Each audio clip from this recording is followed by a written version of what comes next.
Hey guys, আজ আমরা চলে এলাম বেলপাহাড়ি ঘাগড়াতে। এটা কোথায় আছে বলো তো? এটা আছে ঝাড়গ্রামে। তো তোমরা ঝাড়গ্রামে যখন যাবে তো দেখবে বেলপাহাড়ি ঘাগড়া বলে একটা জায়গা আছে, দুর্দান্ত মারাত্মক জায়গা। এখানে যেমন পরিমাণে স্নোফলস হয় তেমন পরিমাণে মানে ভীষণ ভালো লাগবে তোমাদের যেতে। তো সেখানে আমরা খুব ভালোভাবে এনজয় করলাম। তো সেখান থেকে বেরিয়ে এলাম। বেরিয়ে আসার পর বাবা ড্রাইভ করলো একটুখানি।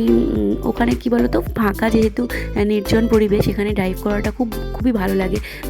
তারপর ওখান থেকে চলে গেলাম ঝাড়গ্রামের যে ছোট্ট একটা পাহাড় আছে। ছোট্ট পাহাড় মানে খুব একটা ছোট নয়, বড় ধরনেরই পাহাড়।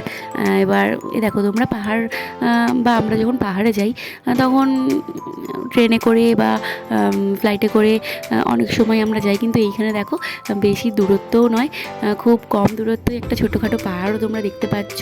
তো তোমরা যাও, দেখো খুব এনজয় করতে পারবে ওখানে গিয়ে। আমরাও ওখানে পৌঁছে গেলাম। তো দেখো তোমরা দেখতে পাচ্ছ পাহাড়টা, ওপরে একটা ছোট একটা মন্দিরও আছে। তো ওখানে আমি তো উঠতে পারিনি, তোমরা গেলে অবশ্যই উঠতে পারবে। তো দেখো পাহাড়টা কত সুন্দর লাগছে, আমার তো ভীষণ ভালো লেগেছে জায়গাটা, খুব ঘুরেছি। তো ব্যাস আমার ভিডিওটা এইটুকুই। তো ভালো লাগলে লাইক কমেন্ট শেয়ার করে দিও, আর চ্যানেলটা অবশ্যই সাবস্ক্রাইব করে দিও। So tata, thanks for watching.